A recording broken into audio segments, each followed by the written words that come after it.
Baik, di sini saya akan menjelaskan mengenai latar belakang pentingnya pengujian perangkat lunak. Untuk yang pertama, pengujian perangkat lunak adalah bagian krusial dari jaminan kualitas. Ini dilakukan untuk memastikan bahwa perangkat lunak yang kita buat sesuai dengan spesifikasi, desain, dan berfungsi dengan baik sebelum digunakan oleh pengguna. Kedua, pengujian ini bukan sekedar formalitas, tapi bisa memakan 30-40% dari total pekerjaan proyek. Kenapa? Karena kalau ada kesalahan, bisa berdampak besar, mulai dari bug yang mengganggu pengguna sampai sistem yang gagal total. Kemudian yang ketiga, untuk proyek-proyek yang berisiko tinggi seperti sistem penerbangan atau medis, biaya pengujiannya bisa 3-5 kali lebih mahal dibandingkan proyek biasa. Karena kalau ada kesalahan di sini bisa membahayakan nyawa manusia. Kemudian keempat, pengujian juga sangat penting untuk proyek yang menangani data sensitif seperti perbankan, e-commerce, dan layanan kesehatan digital. Karena kalau sampai terjadi kebocoran data, bukan cuma reputasi perusahaan yang rusak, tapi juga bisa dikenai denda besar sesuai regulasi yang berlaku. Kemudian, pengujian bukan hanya tentang memastikan software berjalan, tapi juga melindungi pengguna, perusahaan, bahkan mematuhi hukum. Itulah mengapa pengujian perangkat lunak sangat penting dalam setiap proyek pengembangan sistem informasi. Baik, untuk yang selanjutnya adalah tujuan pengujian perangkat lunak. Di sini ada beberapa tujuan. Yang pertama adalah menjalankan program untuk menemukan error. Ini artinya pengujian dilakukan untuk mengidentifikasi bug atau kesalahan dalam perangkat lunak sebelum digunakan oleh pengguna. Semakin awal error ditemukan, maka semakin mudah untuk diperbaiki dan mengurangi potensi dampak negatif yang akan terjadi. Kemudian yang kedua adalah menyusun test case yang efektif. Ini artinya test case yang baik harus dirancang untuk menguji berbagai kemungkinan, termasuk skenario normal, ekstrim, dan tak terduga. Semakin besar kemungkinan test case menemukan bug tersembunyi, semakin efektif proses pengujian. Kemudian yang ketiga ada pengujian yang sukses adalah yang berhasil menemukan error tersembunyi. Jadi, keberhasilan pengujian itu tidak diukur dari tidak adanya bug, tetapi dari banyaknya bug yang dapat ditemukan dan diperbaiki sebelum perangkat lunak dirilis ke pengguna. Nah, selain itu, pengujian juga bertujuan untuk yang pertama, memastikan fungsionalitas perangkat lunak bekerja sesuai spesifikasi, kemudian menjamin stabilitas dan keandalan sistem, terutama dalam berbagai kondisi penggunaan. Dan yang terakhir adalah mengoptimalkan pengalaman pengguna dengan memastikan tidak ada kendala teknis yang dapat mengganggu operasional mereka. Oke, sekarang adalah prinsip pengujian perangkat lunak. Nah, ada beberapa prinsip dari pengujian perangkat lunak. Yang pertama adalah dapat dilacak. Ini berarti setiap pengujian harus bisa ditelusuri hingga kebutuhan customer. Artinya kita harus memastikan bahwa setiap fitur yang diuji benar-benar sesuai dengan spesifikasi yang dibutuhkan oleh pengguna. Kemudian yang kedua adalah direncanakan sejak awal. Ini berarti pengujian tidak boleh hanya dilakukan di akhir pengembangan. Idealnya, proses testing sudah dirancang sejak awal model perangkat lunak dibuat agar lebih efisien dan menghindari biaya perbaikan yang lebih besar. Kemudian yang ketiga adalah prinsip Pareto 80/20 rule. Ini berarti dalam pengujian perangkat lunak biasanya 80% error berasal dari 20% bagian sistem. Ini berarti kita perlu fokus pada bagian yang paling rentan atau paling sering digunakan oleh pengguna. Kemudian yang keempat adalah bertahap. Ini berarti testing dilakukan secara bertahap, mulai dari lingkungan kecil ke yang besar. Kita mulai dari pengujian unit atau bagian terkecil dari kode, lalu ke pengujian sistem hingga akhirnya pengujian acceptance oleh pengguna. Kemudian yang kelima, ada tidak semua kemungkinan diuji. Ini berarti tidak mungkin menguji semua skenario yang mungkin terjadi dalam sebuah perangkat lunak. Maka pengujian harus diprioritaskan pada skenario yang paling krusial, terutama yang berisiko tinggi. Kemudian yang keenam, ada independen atau dilakukan oleh pihak ketiga. Nah, agar hasil pengujian lebih objektif, sebaiknya pengujian itu dilakukan oleh pihak yang tidak terlibat dalam pengembangan sistem. Ini membantu menghindari bias dan memastikan kualitas perangkat lunak lebih terjamin. Nah, berikutnya adalah testability atau kemudahan pengujian perangkat lunak. Jadi, testability itu mengacu pada sejauh mana suatu sistem atau perangkat lunak dapat diuji dengan mudah. Semakin tinggi testability, maka semakin mudah bagi pengembang untuk menemukan dan memperbaiki bug. Untuk testability itu memiliki beberapa karakteristik. Yang pertama adalah operability atau mudah digunakan. Ini berarti jika sistem dirancang dengan baik dan mudah digunakan, maka pengujian juga lebih efektif. Misalnya, aplikasi dengan antarmuka yang jelas akan lebih mudah diuji dibandingkan dengan aplikasi yang membingungkan. Kemudian yang kedua adalah observability atau mudah diamati. Ini berarti sebuah sistem yang baik harus bisa memberikan informasi yang cukup tentang kondisi internalnya. Contohnya, jika terjadi error, sistem harus memberikan log atau pesan error yang jelas agar tim quality assurance bisa memahami masalahnya. Kemudian untuk karakteristik yang ketiga adalah controllability atau mudah dikendalikan. Ini berarti semakin banyak kontrol yang diberikan kepada penguji, maka semakin mudah sistem diuji. Contohnya, fitur debug mode atau opsi untuk menjalankan pengujian secara manual maupun otomatis. Untuk karakteristik selanjutnya adalah decomposability atau mudah diuraikan. Ini berarti jika sistem bisa dipisah menjadi bagian-bagian kecil yang bisa diuji secara terpisah, maka pengujian akan lebih mudah dan efisien. Misalnya, pengujian modul individu sebelum menguji keseluruhan sistem. Untuk karakteristik yang selanjutnya adalah simplicity atau semakin kecil lingkupnya, maka semakin mudah diuji. Ini artinya sistem yang lebih sederhana lebih mudah diuji. Oleh karena itu, modularitas dalam pengembangan sangat penting agar tiap bagian bisa diuji tanpa tergantung pada bagian lain. Untuk karakteristik yang keenam adalah stability atau jarang berubah. Ini berarti sistem yang stabil dengan kode yang tidak terlalu sering berubah lebih mudah diuji. Jika setiap perubahan membawa dampak besar, maka pengujian bisa menjadi lebih kompleks dan memakan waktu yang lebih lama. Kemudian yang terakhir adalah understandability atau mudah dipahami. Ini artinya kode yang bersih dan dokumentasi yang baik akan meningkatkan testability. Jika penguji dapat dengan mudah memahami cara kerja sistem, maka pengujian bisa dilakukan lebih efektif. Selanjutnya adalah desain kasus pengujian. Desain kasus pengujian sendiri adalah proses perancangan skenario pengujian yang efektif. Dalam penerapannya, terdapat dua pendekatan utama yang saling melengkapi. Yang pertama adalah white box testing. White box testing adalah pengujian struktur internal kode berdasarkan pemahaman kode sumber. Tujuannya adalah untuk memastikan semua jalur kode telah dieksekusi dengan benar dan mengidentifikasi kesalahan pada kode. Dan yang kedua adalah black box testing, yaitu pengujian fungsionalitas dari sudut pandang pengguna berdasarkan spesifikasi. Tujuannya adalah untuk memastikan perangkat lunak telah memenuhi kebutuhan pengguna tanpa melihat kode sumber. Selanjutnya adalah white box testing. White box testing adalah metode pengujian perangkat lunak di mana penguji memiliki pengetahuan internal tentang struktur kode dan implementasi program yang diuji. Tujuannya adalah untuk memastikan bahwa semua kode program telah berfungsi dengan benar, termasuk dalur logika, kondisi, dan teknik perulangan dalam kode. Selanjutnya adalah cyclomatic complexity. Kompleksitas siklomatik adalah ukuran kerumitan kode berdasarkan jumlah jalur independen dalam sebuah program. Nantinya, seorang penguji atau tester akan terbantu untuk menentukan seberapa banyak pengujian yang diperlukan. Rumusnya ada dua.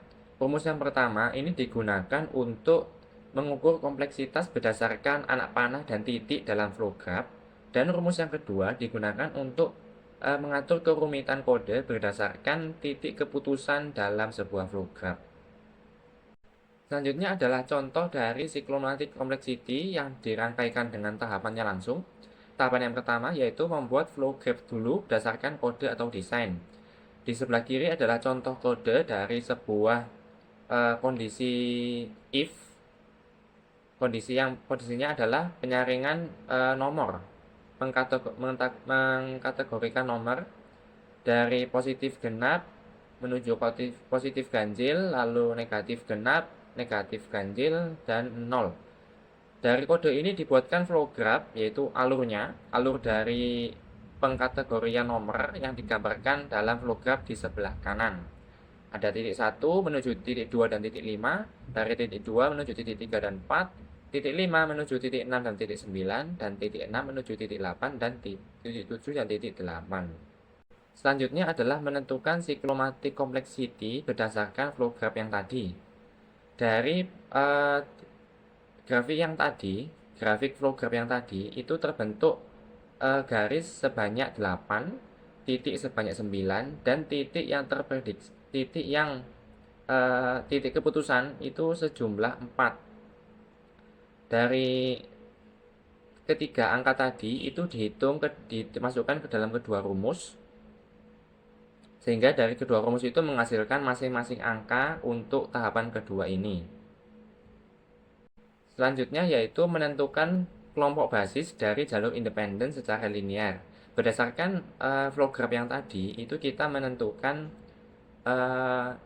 jalur atau kelompok mana saja yang akan dibentuk sebuah jalur. Dari flow graph tadi itu akan terbentuk 5 jalur. Jalur yang pertama tadi adalah positif genap, lalu positif ganjil, lalu negatif genap, dan negatif ganjil, serta jalur 0 seperti itu. Selanjutnya adalah menyiapkan test case lalu dieksekusi setiap jalurnya. Dari kelima jalur tadi yang sudah dibuat, kita akan eksekusi satu persatu. Contohnya dari jalur yang pertama. Jalur pertama adalah jalur positif genap. Contohnya kita inputkan angka 4, lalu dari angka 4 ini akan kita mengkategorikan apakah dia lebih besar dari 0.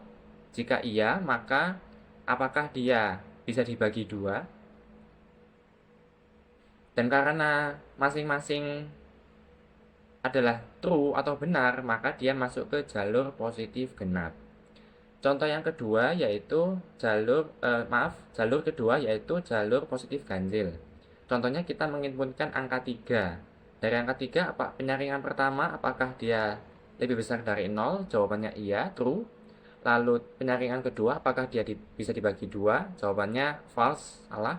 Maka dia masuk ke jalur kedua yaitu positif ganjil. Demikian untuk jalur ketiga dengan cara yang sama. Kemudian dengan jalur 4 dan jalur 5 dengan cara yang sama.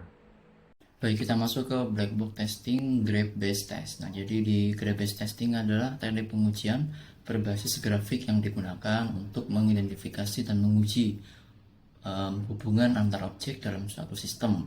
Metode ini itu memodelkan perangkat lunak sebagai serangkaian node atau simpul dan edge atau sisi yang mewakili objek dan koneksi di antara mereka.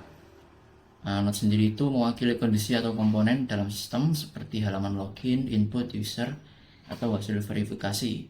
Lalu untuk edge atau sisi itu menunjukkan hubungan antar komponen dan bagaimana data berpindah dari satu komponen ke komponen lainnya.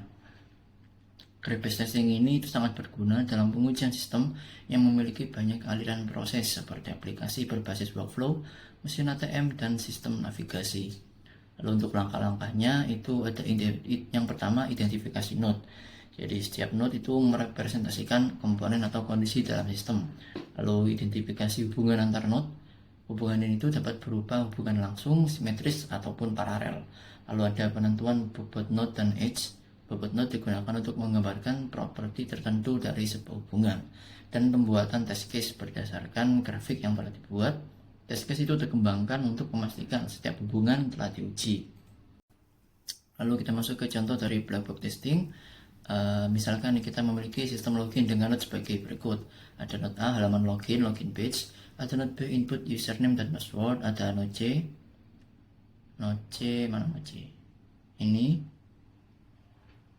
Node C verifikasi kredensial, lalu ada Node D halaman utama jika login sukses, lalu ada Node E notifikasi kesalahan jika login gagal, error notification.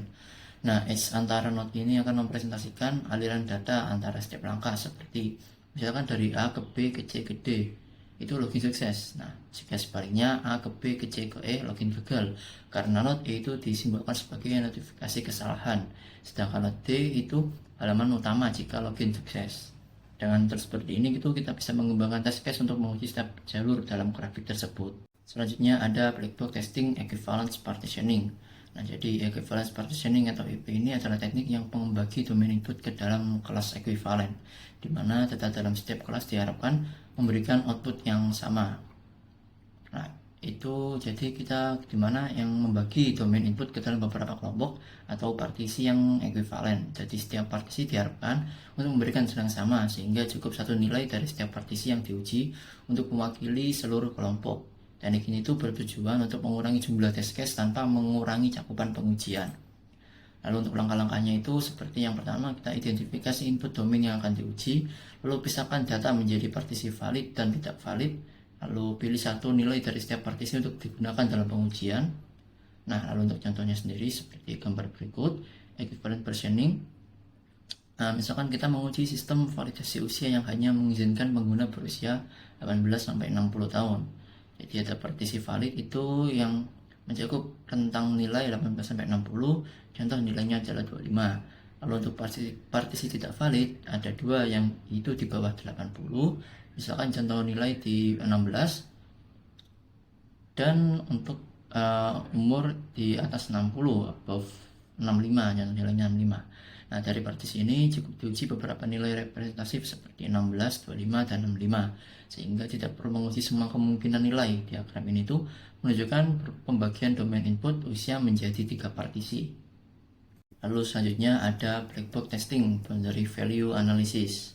Jadi di boundary value analysis ini itu adalah teknik yang memfokuskan pengujian pada batas-batas domain input karena kesalahan sering terjadi di area batas. Nah, kesalahan itu sering terjadi karena perbedaan interpretasi aturan oleh developer. Sebagai contoh, jika sebuah sistem menerima input dari 1 hingga 100, seringkali bug ditemukan di angka 0, 1, 99, dan 100. Nah, contoh langkah-langkahnya dalam boundary value analysis itu, yang pertama, tentukan rentan input dari sistem, lalu identifikasi batas bawah dan batas atas. Yang ketiga, tambahkan nilai tepat di atas dan di bawah batas tersebut. Sebagai contoh, dari contoh validasi usia sebelumnya antara 18-60 dengan batas bawah 18, uji dengan 17, 18, dan 19.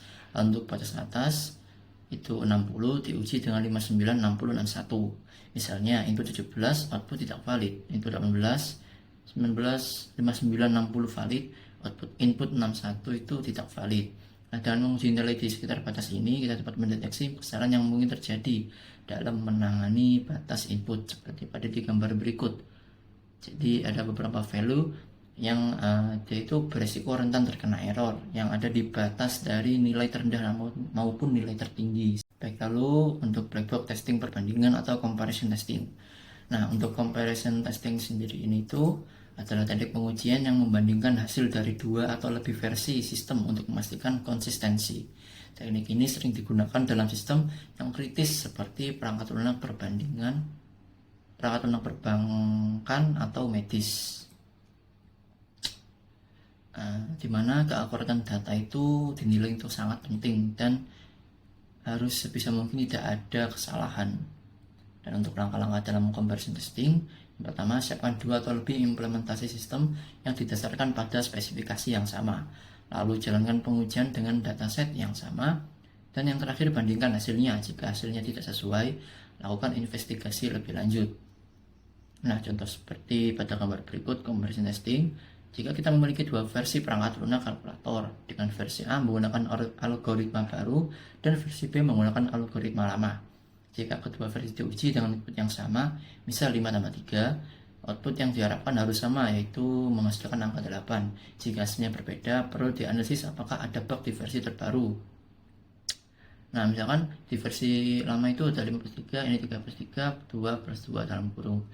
Nah, dengan algoritma lama dan algoritma baru itu seharusnya menghasilkan angka yang sama dan tidak boleh berbeda karena sistem yang di dalam itu masih sama, hanya menggunakan dasar algoritma yang berbeda dan dengan harapan bahwa untuk hasil yang dikeluarkan nanti harus sama. Selanjutnya, skenario pengujian khusus. Skenario pengujian khusus merujuk pada situasi pengujian yang dirancang untuk menguji aspek-aspek tertentu dari sebuah sistem atau aplikasi yang memerlukan perhatian ekstra atau pendekatan khusus. Skenario ini biasanya dibuat untuk menguji kasus-kasus yang tidak umum, kompleks, atau kritis yang mungkin tidak tercakup dalam skenario pengujian biasa. Komponen utama skenario pengujian khusus yang pertama ada ID skenario, deskripsi, prasyarat, langkah-langkah pengujian, data yang dibutuhkan, hasil yang diharapkan, hasil aktual, status, dan yang terakhir catatan. Lalu ada skenario pengujian perangkat lunak. Skenario pengujian perangkat lunak adalah pendekatan terstruktur dan terencana yang digunakan untuk merancang, mengorganisir, dan melaksanakan aktivitas pengujian perangkat lunak. Tujuannya adalah untuk memastikan bahwa perangkat lunak memenuhi persyaratan fungsional dan non-fungsional, serta bebas dari bug, sebelum dirilis ke pengguna akhir. Strategi pengujian ini mencakup berbagai tahapan, metode, dan teknik pengujian yang disesuaikan dengan kebutuhan proyek, kompleksitas sistem, dan risiko yang terkait. Komponen utamanya yaitu tujuan pengujian, ruang lingkup pengujian, jenis pengujian, metode pengujian, alat dan teknologi, jadwal pengujian, sumber daya, kriteria kelulusan, dan dokumentasi. Pada kaidah umum pengujian. Kaidah umum pengujian adalah seperangkat pedoman atau prinsip dasar yang digunakan dalam proses pengujian perangkat lunak untuk memastikan bahwa pengujian dilakukan secara efektif dan efisien. Prinsip-prinsip ini dirancang untuk membantu tim penguji memahami tujuan pengujian, mengoptimalkan proses pengujian, dan menghasilkan produk perangkat lunak yang berkualitas tinggi. Kaidah-kaidah ini telah dikembangkan berdasarkan pengalaman dan praktik terbaik dalam industri pengujian perangkat lunak. Contohnya, yang pertama itu pengujian awal atau early testing. Dalam proyek Agile, pengujian dimulai sejak sprint pertama untuk memastikan bahwa setiap fitur yang dikembangkan sudah diuji sebelum diintegrasikan. Yang kedua, pengujian berbasis risiko atau risk-based testing. Dalam aplikasi perbankan, pengujian difokuskan pada modul transaksi keuangan karena memiliki risiko tertinggi jika terjadi kegagalan. Yang ketiga, paradoks pestisida atau pestisida paradoks. Tim penguji memperbarui kasus uji setiap kali ada perubahan signifikan dalam kode untuk memastikan bahwa cacat baru dapat ditemukan. Untuk yang selanjutnya adalah strategi pengujian. Strategi pengujian dalam rekayasa perangkat lunak itu bertujuan untuk memastikan bahwa sistem bekerja sesuai dengan spesifikasi yang diharapkan. Nah, berdasarkan gambar yang ditampilkan dalam presentasi tersebut, pengujian dilakukan secara bertahap, dimulai dari bagian terkecil hingga keseluruhan sistem. Yang selanjutnya kita akan bahas satu persatu mulai dari unit test sampai sistem testing. Kemudian yang pertama ada unit test, di mana itu menguji perangkat lunak dari bagian terkecil dari kodenya, contohnya seperti fungsi atau metode secara individual untuk memastikan bahwa setiap unit itu bekerja dengan benar sebelum digabungkan dengan bagian yang lain. Nah, pengujian ini tuh dilakukan oleh developer menggunakan framework itu seperti JUnit atau Java, PyTest atau menggunakan Python, dan juga NUnit menggunakan C#. Dan biasanya bersifat otomatis agar lebih cepat dalam mendeteksi bug sejak dini. Yang selanjutnya kita akan bahas satu persatu mulai dari unit test sampai sistem testing. Kemudian yang pertama ada unit test, di mana itu menguji perangkat lunak dari bagian terkecil dari kodenya, contohnya seperti fungsi atau metode secara individual untuk memastikan bahwa setiap unit itu bekerja dengan benar sebelum digabungkan dengan bagian yang lain. Nah, pengujian ini tuh dilakukan oleh developer menggunakan framework itu seperti JUnit atau Java, PyTest atau menggunakan Python, dan juga NUnit menggunakan C#. Dan biasanya bersifat otomatis agar lebih cepat dalam mendeteksi bug sejak dini. Selanjutnya adalah integration testing. Nah, jadi di integration testing itu ada dua. Yang pertama ada top down integration testing dan juga bottom up integration testing. Nah, top down integration testing sendiri merupakan metode pengujian yang dimulai dari modul utama di level atas, kemudian bertahap menguji modul-modul yang ada di bawahnya. Serta pendekatan ini cocok untuk sistem yang berbasis hierarki dengan kontrol utama itu ada di level atas dan memastikan bahwa aliran data dan dikontrol diuji sejak awal. Dan yang nomor 2 ada bottom up integration testing, di mana metode itu dimulai dari yang modul paling bawah, kemudian diuji secara bertahap hingga mencapai modul utama. Pendekatan ini lebih efektif ketika modul dasar lebih kompleks dan harus diuji lebih awal untuk memastikan stabilitas sebelum diintegrasikan ke sistem yang lebih besar. Selanjutnya, di integration testing juga ada regression testing yang dilakukan setiap kali ada perubahan pada modul atau penambahan modul baru untuk memastikan bahwa perubahan tersebut tidak merusak fungsi yang sudah ada. Kemudian juga ada smoke testing, di mana pengujian harian yang dilakukan untuk mengecek kestabilan sistem pada proyek yang bersifat kritis terhadap waktu dan memastikan bahwa fitur utama berjalan sebelum pengujian lebih lanjut dilakukan. Selanjutnya ada validation testing, di mana tahap pengujian perangkat lunak yang bertujuan untuk memastikan bahwa sistem yang dikembangkan itu sudah sesuai dengan kebutuhan dan harapan pengguna berdasarkan dokumen spesifikasi kebutuhan perangkat lunak atau SKPL. Nah, pengujian ini tuh fokusnya pada validasi fungsionalitas sistem dari perspektif pengguna akhir sebelum perangkat lunak dirilis secara resmi. Validation testing umumnya dilakukan setelah tahap verification testing dan terdiri dari dua metode utama. Yang pertama ada alpha testing yang dilakukan oleh pelanggan atau tim QA di lingkungan pengembang dalam kondisi yang masih stabil. Pengujian ini tuh bertujuan untuk mengidentifikasi bug, kesalahan fungsionalitas, atau masalah performa sebelum perangkat lunak diuji oleh pengguna yang lebih luas. Yang kedua ada beta testing, di mana tahap pengujiannya itu dilakukan di lingkungan pengguna akhir tanpa keterlibatan langsung dari tim developer. Tujuan utamanya itu untuk mengevaluasi performa dalam kondisi nyata dan mendapatkan umpan balik dari pengguna sebelum produk dirilis secara luas. Selanjutnya adalah sistem testing atau pengujian sistem. Pengujian sistem yaitu evaluasi menyeluruh terhadap suatu sistem komputer yang mencangkup fungsi, keamanan, kinerja, dan interaksinya dengan sistem lain. Tujuannya adalah untuk memastikan bahwa sistem beroperasi secara andal, aman, dan efisien sesuai dengan kebutuhan yang ditetapkan. Beberapa jenis pada sistem testing. Yang pertama yaitu recovery testing, yaitu pengujian kemampuan sistem untuk pulih dari kegagalan atau error. Contohnya, verifikasi sistem dapat restart dengan baik setelah adanya pemadaman listrik yang mendadak. Yang kedua adalah security testing, yaitu menilai tingkat keamanan sistem terhadap potensi ancaman dan serangan. Contohnya, melakukan simulasi serangan cyber untuk mengidentifikasi kerentanan terhadap sistem. Dan yang ketiga adalah stress testing, yaitu menguji ketahanan sistem terhadap beban kerja yang ekstrim. Contohnya, mengukur waktu respons website saat terjadi lonjakan lalu lintas pengunjung. Yang terakhir ada debugging. Debugging dalam konteks pengujian testing adalah proses mengidentifikasi dan menganalisis serta memperbaiki kesalahan atau bug atau masalah yang ditemukan selama pengujian perangkat. Tujuannya adalah untuk memastikan bahwa kode berfungsi sesuai dengan yang diharapkan dan bebas dari kesalahan yang dapat mempengaruhi kinerja atau fungsionalitas. Tahapan debugging dalam testing yang pertama itu identifikasi masalah berupa menemukan dan memahami kesalahan atau perilaku yang tidak diharapkan dalam sistem. Biasanya dilakukan melalui pengujian manual atau otomatis.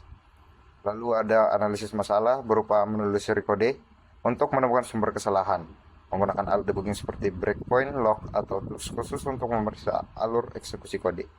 Yang ketiga ada perbaikan dengan memodifikasi kode untuk mengatasi kesalahan yang ditemukan dan memastikan perubahan tidak menimbulkan masalah baru atau regression. Yang terakhir ada verifikasi, untuk menguji kembali kode yang telah diperbaiki untuk memastikan masalah teratasi serta memastikan tidak ada efek samping pada bagian lain dari sistem.